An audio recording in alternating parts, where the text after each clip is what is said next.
बिस्मिल्लाहिर्रहमानिर्रहीम। व्यूअर्स, चावलों पालक गोश्त के साथ जो हम चावल बॉयल करेंगे उनका तरीका ये है। मैंने तकरीबन 3 पाउच चावल लिए हैं, उनको डिप करके तकरीबन 10-15 मिनट हो गए, मैंने इसे रख दिया है। अब हम जो तड़का लगाएंगे, सबसे पहले ऑयल को तड़का लगाएंगे और उसमें अदरक, बारीक कटी हुई दालचीनी और बादियान का फूल, लौंग और जीरा, इसका हम तड़का लगाएंगे। ठीक है, हरी मिर्च भी डालेंगे चावल जब उबल रहे होंगे और साथ में नमक भी ऐड करेंगे। ठीक है, ऑयल को कड़कड़ा लेंगे, उसमें ये मसाला जात ऐड कर देंगे। ठीक है, बिस्मिल्लाह।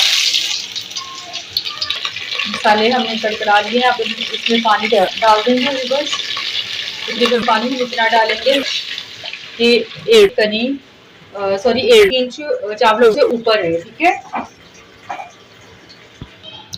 इस तरह से पानी को उबाल हो जाए बस जरा, तो फिर हम इसमें चावल ऐड कर देंगे और साथ में नमक भी डाल देंगे। पानी को उबाल आ चुका है, अब हम इसमें चावल ऐड कर देंगे। चावल ऐड कर दिए हैं व्यूअर्स। अब हम इसमें जरा उबाल आ जाए तो नमक डाल देंगे और साथ में हरी मिर्ची डाल देंगे। माशाल्लाह बहुत कमाल के बनते हैं, आप जरूर ट्राई कीजिएगा और मुझे फीडबैक दीजिएगा। ठीक है, ये वाले राइस इस तरीके से जो तड़का लगा के, इन चीज़ों का तड़का लगा के बनाए जाते हैं ना व्यूअर्स, ये पालक गोश्त के साथ बहुत अच्छे लगते हैं।